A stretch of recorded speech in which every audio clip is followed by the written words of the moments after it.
ગુરુ માતા સુદીક્ષાજી સાથ સંગાથજી પ્રેમથી બોલજો ધન્ય નિરાકારજી।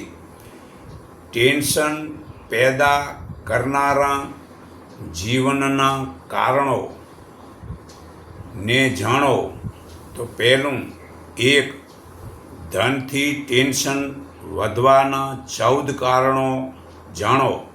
એક, ચોરી, બીજું હિંસા, ત્રીજું જૂઠ બોલવું, ચોથું દંભ કરવો, પાંચમું કામ, છઠ્ઠું ક્રોધ કરવો, છઠ્ઠું મદ, સાતમું ભેદભાવ જાતિનો રાખવો, નવમું શત્રુતા કરવી એટલે કે વેર ઈર્ષા કરવી, 10મું અવિશ્વાસ, 11મું જુગાર રમવું, 12મું દારૂ પીવું ને 13મું વ્યભિચાર કરવું ને 14મું ક્રિકેટ રમવી કે જોવી ને જ્યાં ત્યાં ફરવા જવું અને તહેવારોમાં નાચવું ગાવું ડિસ્કો કરવો। આ પૈસાથી મુખ્ય પાખંડથી જ ટેન્શન વધે છે। જો ધન ઓછું હોય તો તંગીના કારણે પણ ટેન્શન વધે છે। પોતાની આવકથી વધુ ખર્ચ કરવાથી ટેન્શન વધે છે। બીજું કે ઘણા લોકોને માટે કામ કે વ્યવસાયનું ટેન્શન મુખ્ય કારણ હોય છે। ધંધાનું ટેન્શન હોય છે। કાર્ય સમયસર કરતા નથી, જે કરે છે તેમાં સંતોષ નથી, તેથી ટેન્શન થાય છે। ત્રીજું, કુટુંબના લોકો ટેન્શન વધારે છે।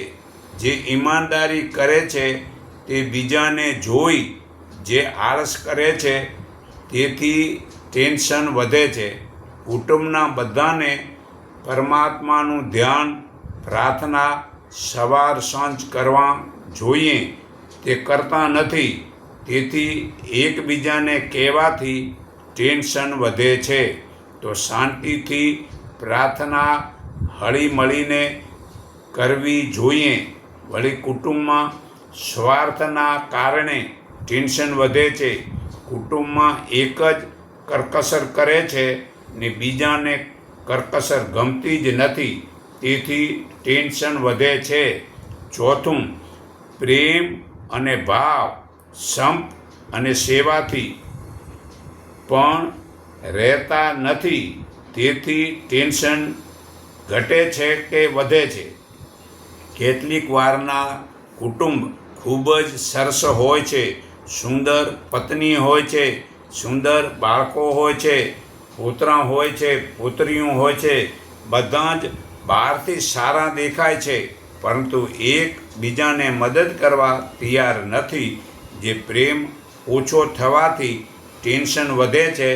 બધા છોકરાને મર્યાદાનું શીખવવું, બધાને સમાન રાખવું, બધાને કામ કરાવવું, તો જ ટેન્શન નહીં થાય। પ્રેમ વધારવા માટે કોઈ પણ ચીજની ઈચ્છા ન રાખો, દરેકને મદદ કરો, ઈમાનદારી કરો, જુઓ મજા, બધાને મદદ કરો, બધા ઈમાનદારી રાખો, જુઓ મજા, તેનો પ્રભાવ લોકોમાં પડે છે। પાંચમું, અહમ, ઈગો, અભિમાન છે। પોતાની પાસે પૂરતું ધન છે પરંતુ સંતોષ નથી અને બીજાના કરતાં હું ચઢિયાતો છું તેવો દેખાડો કરે છે, તેથી ટેન્શન વધે છે અને પોતાના અહમને પોષે છે। બીજાની સામે પોતાને સાબિત કરવી તે અહમનું પરિણામ છે કે હું કેટલો સારો છું એવું બીજાને સાબિત કરવાનું જે કરે એ પણ એક અહમનું પરિણામ છે। આમ વારવાર થાય તે સારું નથી। દુનિયામાં દરેક વ્યક્તિ પોતાની ભૂલો, ખામીઓ અને અલ્પતાને ધ્યાનમાં રાખે તો અહમને ઓછો કરી શકાય છે। આત્મા પરીક્ષણ અને વાસ્તવિકતાને સમજવાથી અહમને ઓછો કરવામાં મદદ મળે છે। અહમ એવા લોકોની પહેચાન છે. આમ એવા લોકોની પહેચાન છે જે અધૂરા છે, અપૂર્ણ છે અને અજ્ઞાની છે, ને આધ્યાત્મિકના તેઓને સારી મદદ કરી શકે છે. પણ આધ્યાત્મિકતા આજના યુગમાં મોટાભાગના લોકોને ગમતી જ નથી, સાંભળવું જ નથી, જીવનમાં આધ્યાત્મિક ઉતારવાની ફિકર જ નથી. તો જ્ઞાની પુરુષ કરે જ શું? તો છઠ્ઠું, સમાજ લોકોને સમૂહ પણ ટેન્શન વધારી શકે છે. સમૂહમાં ભેળા થઈ અને ન કરવાની વાતો કરવાથી તેમાં ટેન્શન વધે છે. વળી મોટું કુટુંબ જ જાણે જોઈ લો કે સામાજિક જીવનની ગેરમોજૂદગી પરિવાર ને પ્રેમના ક્ષેત્રોની કમજોરીઓ વધારી દે છે. બીજા શબ્દોમાં કહીએ તો એક સારું સામાજિક જીવન બીજા ક્ષેત્રને બહેતર બનાવી શકે છે.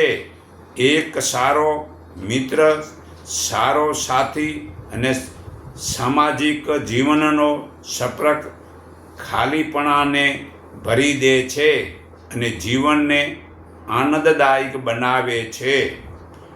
હું લોકોને સલાહ આપું છું કે દોસ્તો બનાવો, પણ ક્લબમાં જાય એવા નહીં, ખોટા મનોરંજન કરાવે એવાને નહીં, પણ જે સમાજના લોકોનું હિત કરે, રાષ્ટ્રનું હિત કરે એવી સારી જે મતલબ કે સમજણ આપે એવા ને મિત્ર બનાવો.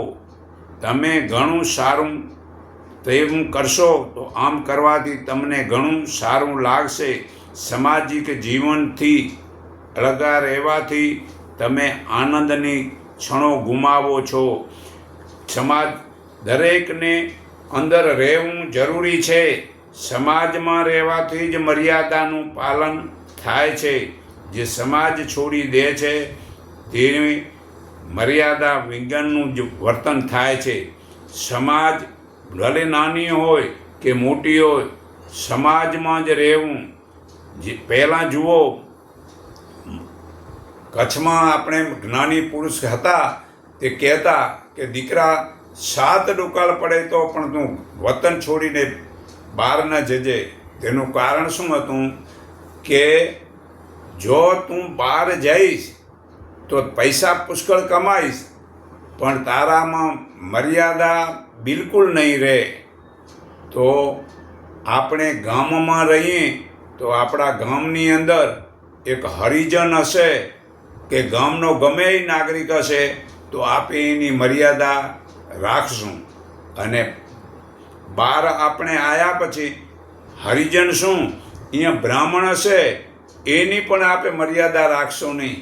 કારણ કે આપણે ખબર છે કે આ આપણા ગામનો નથી ને આપને ઓળખતો નથી, અને એ મારા બાપુજીને કે કુટુંબને એ જઈને કહેશે કે તમારો આ દીકરો કે ફલાણો આવી ભૂલ કરે રહ્યો. એટલે આપણે શું પોતાનું વતન છોડી અને જે બીજે જઈએ છીએ તેમાં ધન પ્રાપ્તિ થાય છે, પણ મર્યાદા છાંટો રહેતી નથી.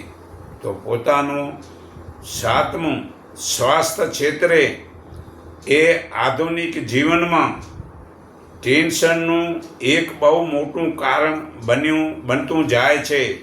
તો દરેક વ્યક્તિમાં કોઈકને કોઈક સ્વાસ્થ્ય સમસ્યા હોય જ છે. તો બીમારીઓ જીવનને એક ભાગ બની ગઈ છે. તો આધ્યાત્મિક તણાવ પણ ઘણી બીમારીઓનું કારણ બની રહ્યું છે, જેને પહેલેથી જ આ સાયકોસોમેટિક બીમારીને નામે ઓળખવામાં આવે છે. તો ખરેખર આમ બીમારીને કારણે પેદા થયેલો તણાવ, આ ટેન્શન ખરેખર સ્વસ્થ જીવનશૈલીથી જે દૂર કરી શકાય છે. તો સ્કૂલ કોલેજમાં સ્વાસ્થ્યના વિષયનો પાઠ્યક્રમમાં ઉમેરો કરવો જોઈએ. ખાનપાનની યોગ્ય આદતો, નિયમિત શારીરિક પ્રવૃત્તિ અને કસરતોથી ટેન્શન ઓછું થઈ શકે છે. તો આ શિક્ષણ લોકો જો આ યોગ અને ધ્યાનના વિષયની સારી જાણકારી એ હોય તો પોતે તંદુરસ્ત રહી શકશે અને બીજાને એ તંદુરસ્ત બનાવી શકશે. તો દવાઓ અને સર્જરી બરાબર તબિયતને સુધારવાનો યોગ્ય ઉપાય જે ટેન્શન છે. તો ટેન્શનના વિષયમાં અંતિમ ક્ષેત્રે આધ્યાત્મિક ક્ષેત્ર છે. જે લોકોને ભગવાનમાં ઓછો વિશ્વાસ છે તેઓ માટે, અને નૈતિક ક્ષેત્રે કહી શકાય આધ્યાત્મિકમાં વિશ્વાસ રાખવાથી અને ઈશ્વરને શરણે જવાથી જીવનમાં તણાવ ઘટી જાય છે.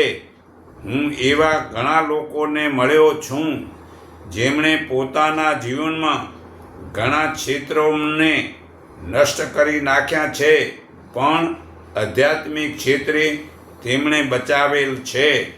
તો અહમ, પૈસા, પરિવાર અને સમાજને કારણે પેદા થયેલા ટેન્શનને ખતમ કરવા સર્વશક્તિમાન ભગવાનનું શરણ શોધવું જોઈએ.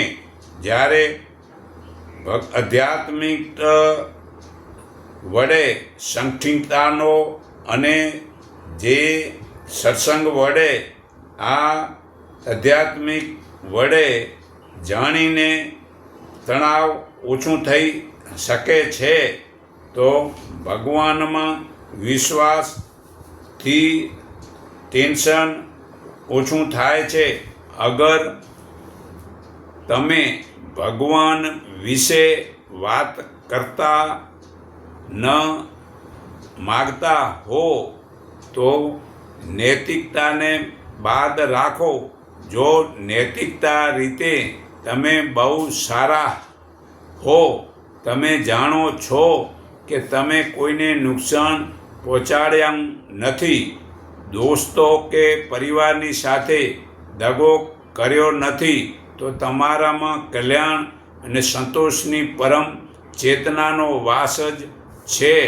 ખરેખર છળ કપટ, વેર, દગો વગેરે જો છોડી દઈએ તો જ આપણામાં ટેન્શન ઓછું થાય છે. તો આજ આ સાંભળો, દરેક બીમારીનો 100% ઘરમાં જ ઈલાજ થાય, તરત જ આરામ થાય છે. સાંભળો, જો માથું દુખે તો નાળિયેર પાણી પીવું. જો માથું દુખે તો નાળિયેરનું પાણી પીવું. બીજું, પેટ દુખે તો પપૈયા ખાવા. જો ગળું ખરાબ દર્દ છે તો અંદર અદરક મધ લો. અદરક અને મધ લેવાથી ગળું સાફ થાય છે. ચોથું, વાળ ખરે તો બદામ ખાઓ. દાંત દુખે તો લસણ ખાઓ. છઠ્ઠું, કે થાક લાગે તો તરબૂચ ખાઓ. સાતમું, ઊંઘ નથી આવતી તો અખરોટ ખાઓ. આઠમું, લો શુગર છે તો ગોળ ખાઓ. નવમું, પેટ ભારી છે તો છાશ પાતળી પીઓ. દસમું, કમજોરી છે તો હાડકાની છે તો તલ ખાઓ, તલ વડે હાડકાં મજબૂત થાય છે. 11મું, રૂખી ચામડી છે કે ફાટેલી ચામડી છે કે ખીરા કાકડી ખાઓ. 12મું, યાદ શક્તિમાં કદુ કે બીજ ખાઓ. 13મું, 3 દોષ માટે ત્રિફળા હરડે 100 ગ્રામ, બેડા 200 ગ્રામ અને આંબળા 300 ગ્રામનું મિશ્રણ કરી દરરોજ 1 ગ્લાસમાં 1 ચમચી ખાઓ.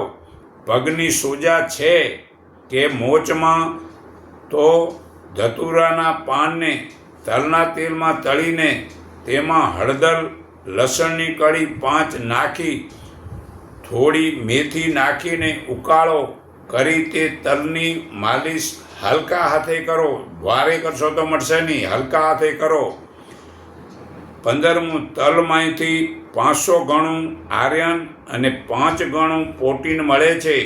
દૂધ કરતાં 7 ગણું કેલ્શિયમ તલથી મળે છે.